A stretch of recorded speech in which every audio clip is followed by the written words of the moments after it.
Most of the 10,000 plus students within the Fall River Public Schools return to the classroom next Wednesday, August 30th, and leadership is dedicated to adhering to its plans to improve academic outcomes.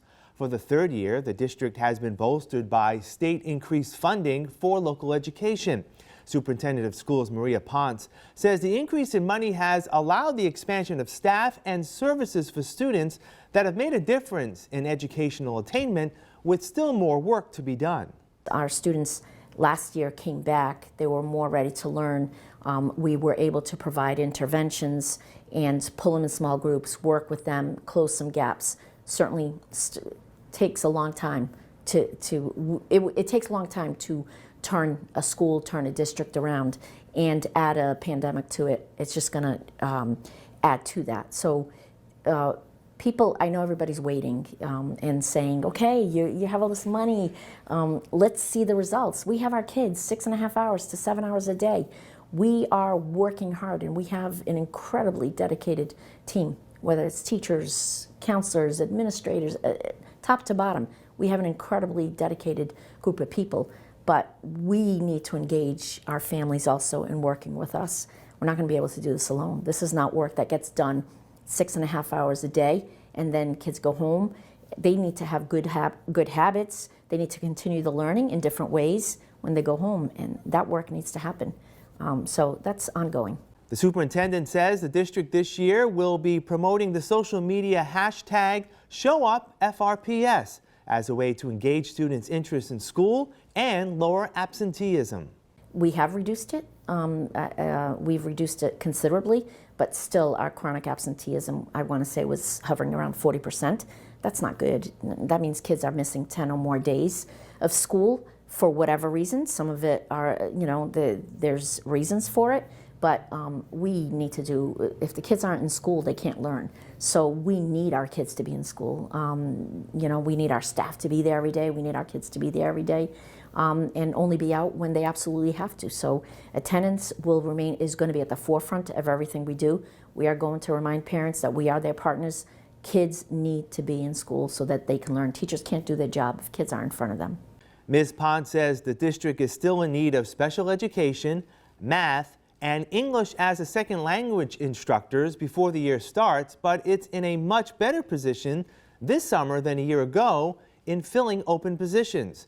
The system has also made a concerted effort to ensure curriculum instruction is consistent across all schools. We have a transient population, so if a student moves, if they attended Fonseca, for instance, and then now they're at Henry Lord, they're going to have, they might be a week or so off, but they're going to be using the same materials. We've also invested in Lexia, where students are actually doing some intervention work, and they can do, it's an electronic digital program.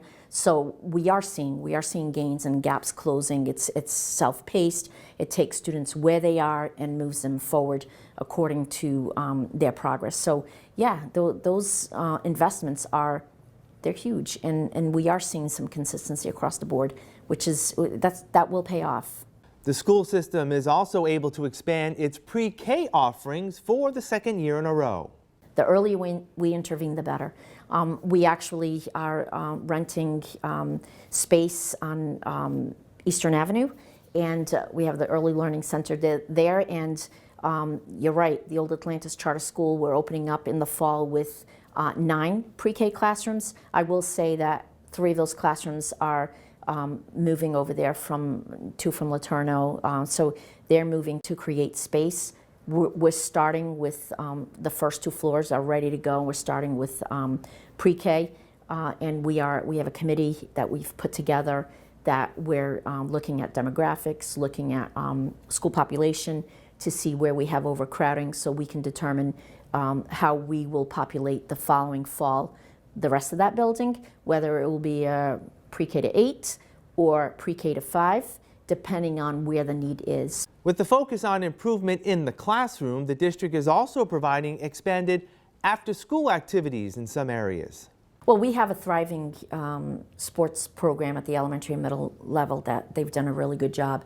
but we actually, Cuss Middle School just also received the 21st Century Grant. So we have some schools that have after-school activities through 21st Century Grant. They have an opportunity to do some academic support as well as do some enrichment activities, and Cuss just received that grant also in addition to, and LeTourneau also, in addition to the schools that already have it. So that's a good thing for them, because students are going to be able to opt into those activities and be able to stay later, as well as engage in other types of learning, but in a different way. The Atlantis Charter School in Fall River begins its new academic year on Monday with 1,300 students enrolled in its K-12 program. The current Atlantis School campus on Jefferson Street opened in 2017 with room for expansion, particularly in the high school grades. I believe we've graduated our 6th senior class, so a relatively young high school. And obviously before that, we were growing our high school a grade level per year and had been a K-8 school for a number of years. So that growth has happened over the course of, I guess, almost the last decade in terms of opening the high school and then growing it slowly and then having our recent graduating classes. You know, the wait list remains strong, certainly at the K-8 level. At the high school level, we've seen really strong enrollment. You know, the great thing about our region is that there are a number of phenomenal high school programs in our region. You know, Durfee, Argosy, Diamond, and then outside of Fall River as well, a number of really strong programs. So we are an option at the high school level for high school in the greater Fall River area. And we've been really happy with the growth we've seen over the last couple of years.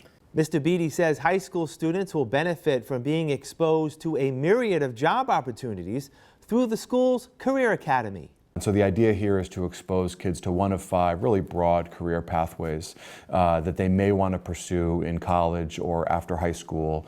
And so a part of that exposure to these broad career pathways is connecting our kids and our school to local industry, businesses in our area, business leaders in our area, and try to establish connections for internships, job shadowing, those kinds of things. And so that's really grown year over year, and we are really excited about some of the opportunities we've been able to expose our kids to. Some of it's been here. So we have a teaching and social services career academy. The kids that are engaged in that academy, part of their, for many of them, their internships involve being a student teacher at our elementary school. And so those are the kinds of career exposure that our kids are getting, and we're excited this year to see that program grow more. For students in the elementary grades of the school, the focus will shift to a new, expanded literacy curriculum.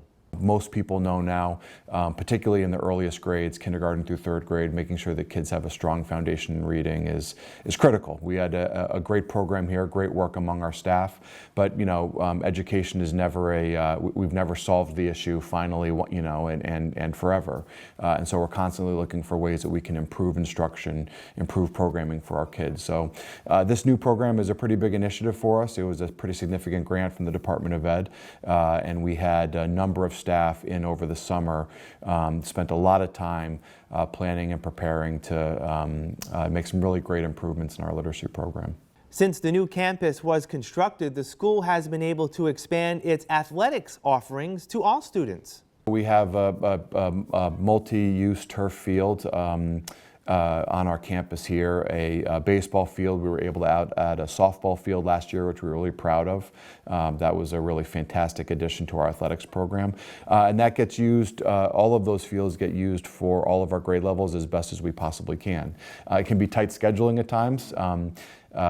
Certainly among the different varsity sports we have, but we also offer opportunities at the middle school and at the elementary level for kids to get exposure to certainly sports from a recreation standpoint in physical education class and those sorts of things, but also extracurricular activities that can kind of lead up to some of the junior varsity and varsity sports that we have. As Atlantis Charter enters its 28th year serving Fall River students, Mr. Beatty says the school remains committed to providing each student with the academic support needed to succeed.